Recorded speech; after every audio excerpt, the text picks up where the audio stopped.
preparation, of course, is always important. I think there are various elements that a business owner should be prepared for in selling a business, particularly since timing is often something that is not something he can control as much as he'd like.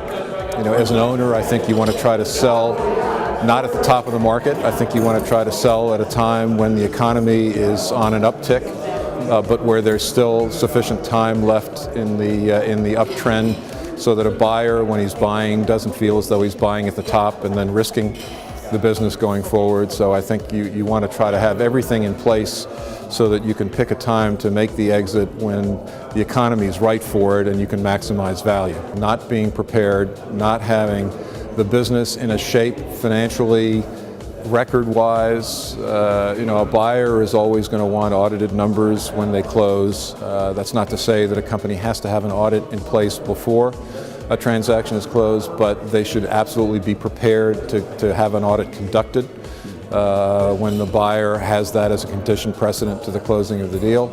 So that means working with your accounting firm to make sure that your numbers are in proper order.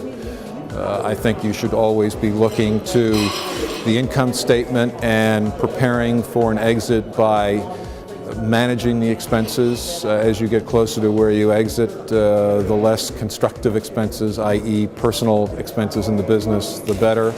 Although you can always present a business on a pro forma basis by taking out those expenses that wouldn't carry over to a new buyer. Still in all, I think it looks better for a business to be as pure as it can in its numbers.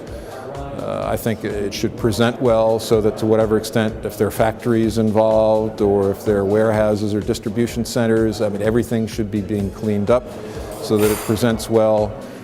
There should be a business plan in place. Buyers are always looking at the futures, and so I think it's very important that a business owner understand where the opportunities reside in the business going forward and can articulate that to prospective buyers, so that a prospective buyer, when he values the business, is valuing an entity that has upside potential that they can take advantage of through whatever their infrastructure might be.